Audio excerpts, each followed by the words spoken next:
This year marks the 40th anniversary of the U.S. withdrawal of American troops from Vietnam. Many Americans know about the Vietnam War, certainly, but not many know about combat missions by the U.S. military in neighboring Laos.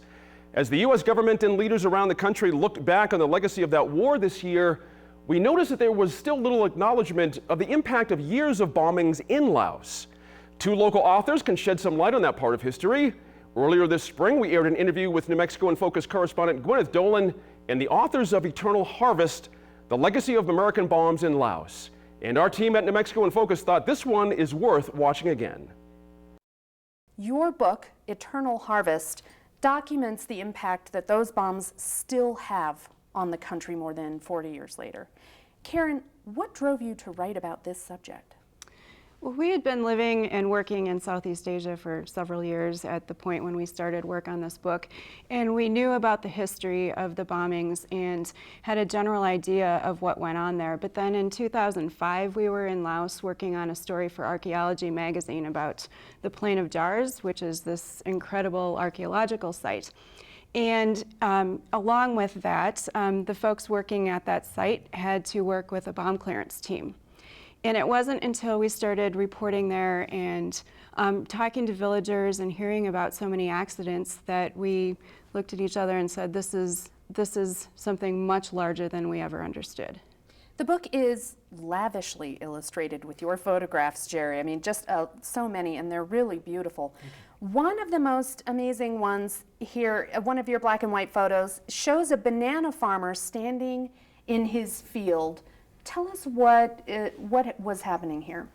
Well, he'd actually just finished planting the banana plants in this field, and you can sort of tell by looking at the ground is distinctly not level, and those are all bomb craters of various sizes.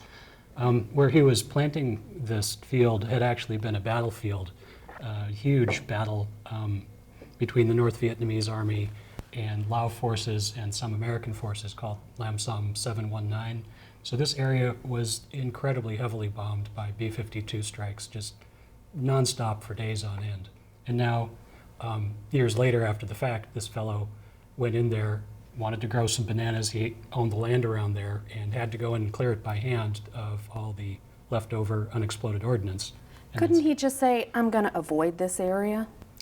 Well, it's difficult. I mean, so much of the country was bombed that if you wanted to avoid all of the bombed areas, you wouldn't be using 2/3 of the country, you know. And the thing is, you don't always know where the bombs are, so you wouldn't necessarily know which 2/3 to avoid. It's hard for us to imagine the extent of the areas that were bombed and the number of them, but Karen, in this next photo, we've got the remains of a bomb that has been repurposed as a planter. How, you know, in your talking to folks, how do you think they feel about these constant reminders of that time that must have been really terrifying for them? Well, on one level, there is sort of a constant fear because people, especially in the countryside where farmers and villagers are dealing with the threat of these bombs on a daily basis. But on the other hand, it's something that people have lived with now for decades. And that's something we wanted to focus on in the book because it's so much a part of daily life. It's really interwoven into the way people live. And turning a part of a bomb into a planter, you see that all over the country. And it's not just planters. People make ashtrays, they make buckets, they make all sorts of items, useful things, tools, knives, hoes, you know, you name it, coming from old war scrap and old bombs.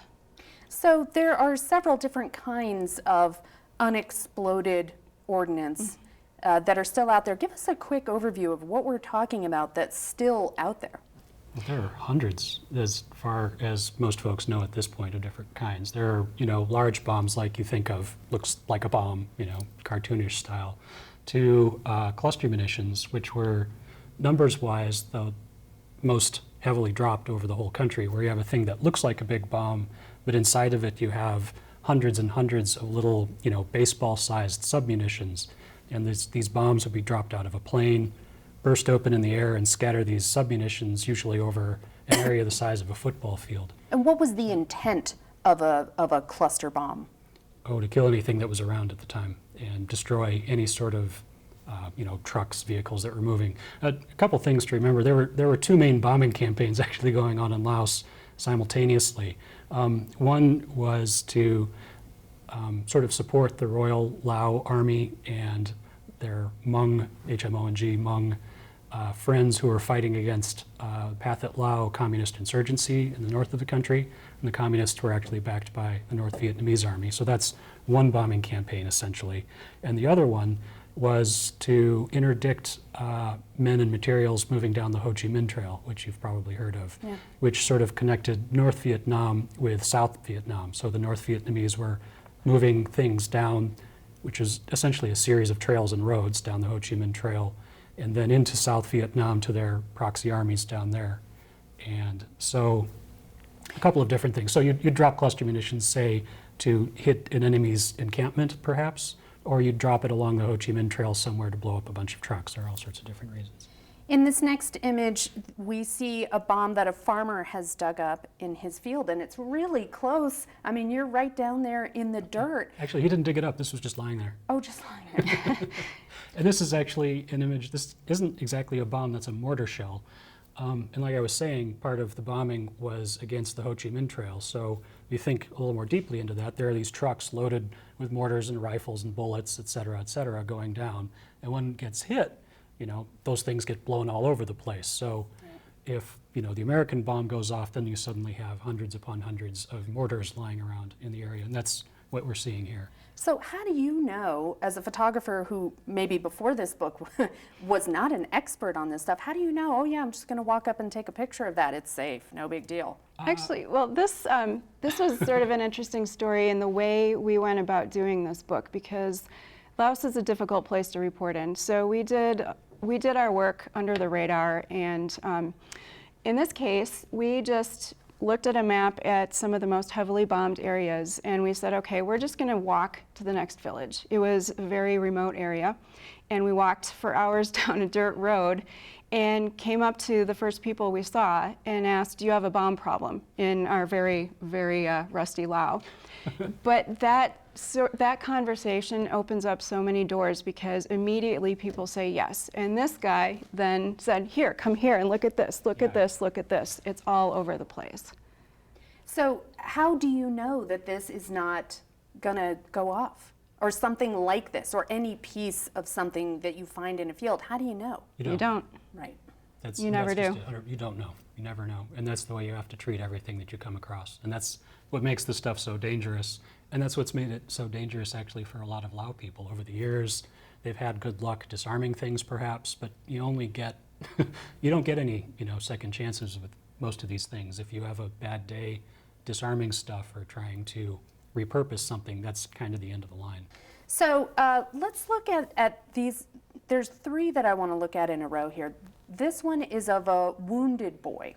How did you come across him? This boy's name is Beek, and he was 10 years old when we met him here, and he actually was sort of the spark that got us onto this whole project and this book, because we had heard that there was an accident, that there was a kid in the hospital, and we went to see him, and we started talking to his mother, who was also in the room at the time. He'd been out in the family farm field digging, hit something, most likely a cluster munition, and it blew up. And this time, this was his second trip to the hospital. His wounds had become infected. And so, we were talking to his mother, who was telling us, we know how dangerous it can be to work the land, but what can we do? We're farmers. If we want to eat, we have to. The vast majority of the country is rural, and most people farm, and they don't really have other options. True. Right? So were there other kids in the hospital there, or did they tell you stories about other children who'd been injured? Well, I don't recall there being other kids in the hospital at that time. Honestly, it was a little, shouldn't say surprising. Percentage-wise, it was remarkable to see him, because these aren't like landmines, which militarily are designed to, generally take somebody's leg off, and then you have another two people who have to take a soldier out of the field or something like that. All of the munitions that were dropped generally were designed to kill, or to be armor-piercing type stuff. They're big blow-up stuff, So people, when they have accidents with UXO, they rarely survive. It's, definitely the minority. So no, you don't tend to see a whole lot of people in the hospitals after an accident. The other thing is that since it's an extremely rural country and very poor, lots of people live very far from hospitals. So if you have a bad accident way out in the sticks in Laos, you have to think maybe you have to ride an ox cart for half a day, hope you flag down a truck, ride in the back of the truck, get to the hospital. Your chances of surviving are extremely low. Next, we have a man who had lost both of his arms and he was partially blinded. How did you meet him? At a truck stop, we were on a bus ride across the country and got off for a few minutes, and he happened to be there begging. And through some very basic Lao, he told us the story that he'd come across a bomb and it blew up, and he lost his hands, which is fairly common. From the image, I think you can see it's an example of somebody who probably had an accident in a very rural place and didn't get immediate or, necessarily proper medical treatment.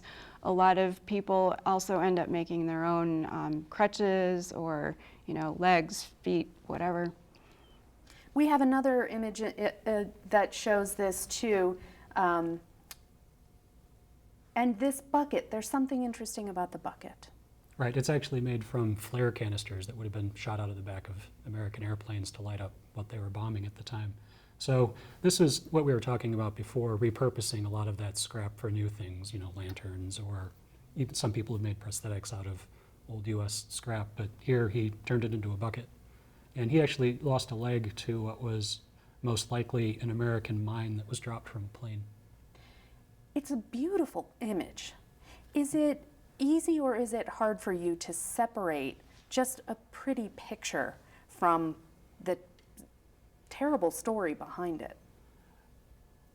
I guess, I don't know, I hadn't quite thought of it that way before. I kind of have to. I mean, at times like this, we're out there, we're talking to people, you're moving from place to place. I almost kind of have to distance myself to be able to see what's in front of me, understanding the story, seeing what's in front of me, seeing where the image could be, seeing what could be telling the story without getting overly wrapped up in the emotion of what's going on at the time. This actually wasn't emotionally, it sounds a little callous, but it wasn't all that disturbing. This guy, Pei, was an extremely friendly guy, invited us up to his house, offered us drinks, brought his wife out, we talked, we chatted, through our interpreter at the time. Neighbors came around. It was actually a very pleasant interaction all in all, which was typical for most of the reporting that we do. People were very angry about the bombing. They're angry at the American government, but very happy to see Americans coming around, asking them questions about it, wanting to learn more about it. So I wanted to ask you more about that tension, Karen. In your writing, we're taught as journalists to tell the story of the human experience and to give voice to the voiceless, but also to remain independent and not become an activist. Did this pose a struggle for you in that way? I wouldn't say that it was a struggle, but and not just working on this book, but most of the reporting that we've done, I think, in the last 15 years in places like this, I think have made me rethink what I was taught in journalism school, because there's a difference between, being objective or fair versus becoming an activist. This story, I don't think, has another side.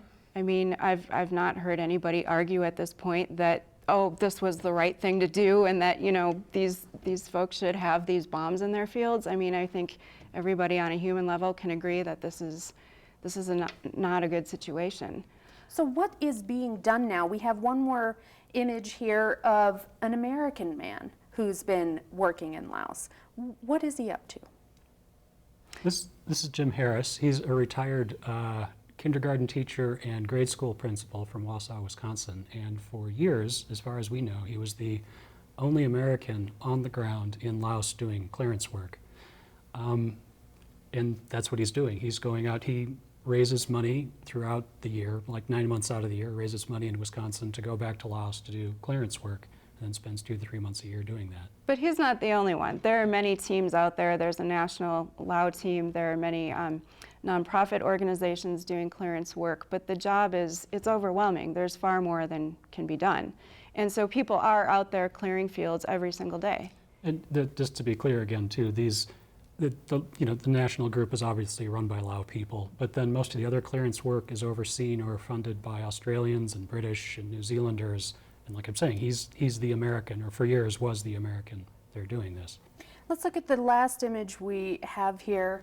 And I wanted to ask you, are these types of cluster bombs still being used elsewhere in the world? I mean, you said nobody thinks this was a great idea, but are we still doing it?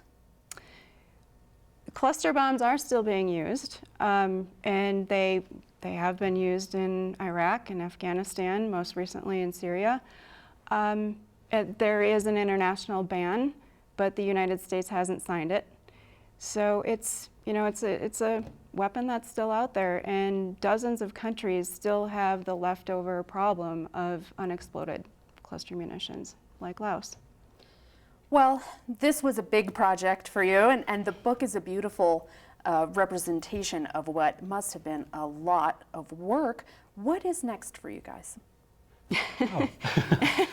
Well, we're working actually on food issues and hunger and looking toward the future of how we're going to feed the next billion people coming into the world. Karen and Jerry, thank you so much for being with us today. Thank Thank you. you.